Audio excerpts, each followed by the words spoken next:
Hammaga salom. Siz bilan System Guru Markets. Biz kompaniya haqida umumiy ma'lumotdan boshlaymiz. Biroz keyinroq biz har bir ko'rsatkichni batafsil o'rganamiz.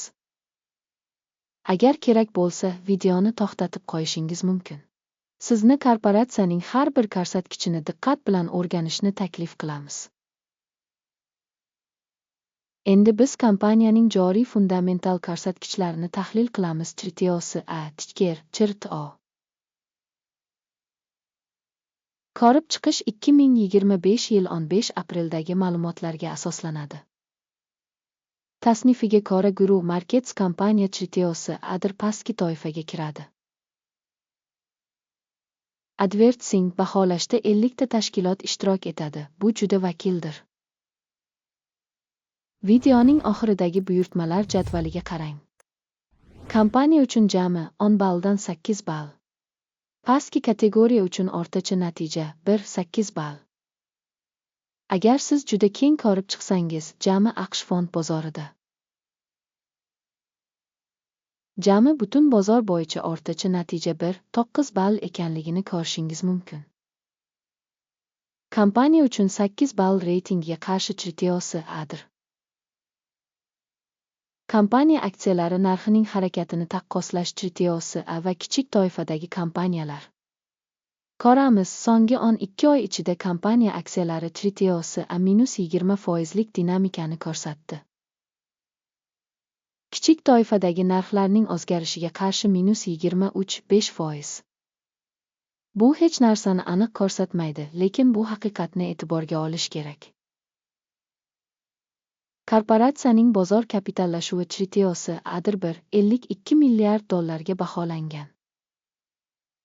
90 milliard dollarlik kichik toifadagi kapitallashuv bilan CHR-Adir ulushi 678% ni tashkil etadi va kichik toifadagi kompaniyalardan biridir. Kompaniyaning balans kapitallashuvi 1.5 milliard dollarga baholanmoqda. Va kichik toifaning kapitallashuvi 26 milliard dollarni tashkil etadi. CHR ulushi 4.18% ni tashkil etadi. Birja aksiyalari va balans qiymatini solishtirib, biz quyidagilarni ko'ramiz. Egallagan ulush CHR-Adir pastki kategoriyada bozor kapitallashuvini baholashda 1.678% ni tashkil etadi. Balans qiymati 4.18% ni tashkil etadi. Bu bozor qiymati ulushidan 139% ga ko'pdir.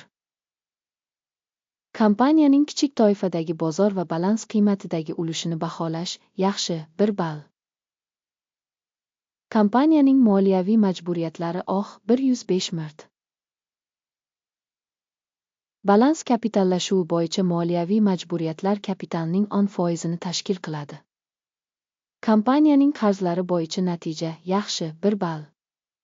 Kompaniyaning birja qiymatining uning foydasiga nisbati 13.7 ni tashkil qiladi.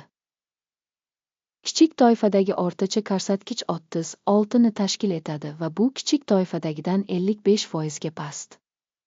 Kichik toifadagi kompaniyalar bilan solishtirganda kompaniyaning bozor narxidan foyda ko'rsatkichlarini baholash juda yaxshi 2 ball. Oxirgi 12 oydagi foyda 111 million dollarni tashkil etdi. Kelgusi 12 oy ichida kelajakdagi daromad 176 million dollar bo'lishi kutilmoqda. Bu hozirgidan 58.4% ga ko'pdir. Prognozli kelajakdagi foyda ko'rsatkichlarini kichik toifadagi bilan taqqoslaganda baholash yaxshi 1 ball. Kompaniyaning daromad balansiga qiymati 8 ni tashkil qiladi. Kichik toifadagi o'rtacha ko'rsatkich 1-2 ni tashkil etadi. Bu kichik toifadagidan 33% ga past. Kichik toifadagi ko'rsatkichlar bilan solishtirganda daromad ko'rsatkichlariga fond bozori qiymatini baholash yaxshi 5 ball. Oxirgi 12 oydagi daromad 1930 million dollarni tashkil etdi. Kelgusi 12 oy uchun kelajakdagi daromad 3.6 million dollar bo'lishi kutilmoqda. Va bu hozirgi vaqtga nisbatan 59% ga ko'pdir. Kichik toifadagi kompaniyalar ko'rsatkichlari bilan taqqoslaganda kutilayotgan kelajakdagi savdo ko'rsatkichlarini baholash yaxshi 1 ball. Savdo marjasi 5-8% tashkil etadi. Kichik toifa uchun o'rtacha 3-8% tashkil qiladi. Kichik toifadagi o'rtacha ko'rsatkich va kompaniyaning ko'rsatkichlari o'rtasidagi farq 2% tashkil qiladi. Kichik toifadagi ko'rsatkichlar bilan solishtirganda savdo marjasini baholash yaxshi 5 ball. Kichik toifadagi xodimlar soni bo'yicha kompaniyaning ulushi 824% tashkil etadi.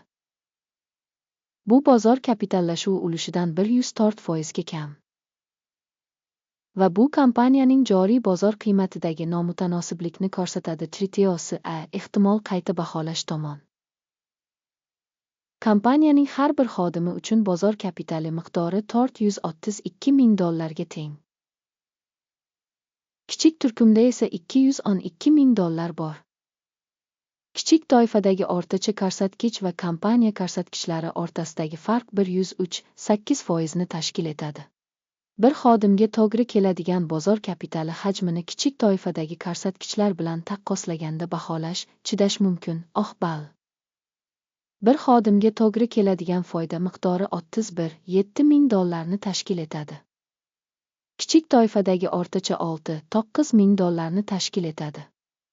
Va kichik kategoriya bo'yicha o'rtacha va kompaniya ko'rsatkichlari o'rtasidagi farq 357% tashkil qiladi. Kichik toifadagi ko'rsatkichlar bilan taqqoslaganda har bir xodimga to'g'ri keladigan foydani baholash yaxshi 5 ball. Har bir kompaniya xodimi uchun daromad ulushi $550 ming ni tashkil qiladi. Kichik kategoriya bo'yicha $184 ming. Kichik toifadagi o'rtacha ko'rsatkich va kompaniyaning ko'rsatkichlari o'rtasidagi farq 199% tashkil qiladi. Kichik toifadagi kompaniyalar ko'rsatkichlari bilan taqqoslaganda kompaniyaning alohida xodimiga to'g'ri keladigan sotish hajmini baholash yaxshi 5 ball. Savdo operatsiyalari hajmi 5-8% tashkil etdi. Kichik kategoriya bo'yicha o'rtacha 6% tashkil etdi. Bu qisqa siqish ko'rsatkichidir. Ko'rsatkich RSI 4 kompaniya uchun 31% darajasini ko'rsatadi. Adir. Kichik toifa uchun esa bu daraja taxminan 42% tashkil qiladi. Texnik jihatdan kichik toifadagi qimmatli qog'ozlar kompaniyanikidan yuqori baholanadi. Kompaniya aksiyalarining hozirgi narxi taxminan $27.92 ni tashkil qiladi. Kompaniya aksiyalarining konsensus bahosi taxminan $55.74 ni tashkil qiladi. Joriy taxmin va konsensus prognozi o'rtasidagi farq taxminan 100% ni tashkil qiladi. Keling, buyurtmalar jadvalini ko'rib chiqaylik. U hamma uchun mavjud. Havola mahkamlangan izohda. Buyurtmalar jadvali ushbu mavsumda ma'lumotnoma baholash tizimidan foydalangan holda ommaviy ravishda qabul qilingan barcha qarorlarni o'z ichiga oladi. Guru Markets. Buyurtmalar jadvaliga kirish bepul va ochiq. Bog'langan izohda havola. Baholash natijasida Axborot va ma'lumotnomalarni baholash tizimi Guru Markets quyidagi qaror qabul qilinadi. Har bir aksiya uchun $27.93 dan ochiq xarid buyurtmasi. Bitim ochildi, chunki kompaniya ancha yuqori bahoga ega.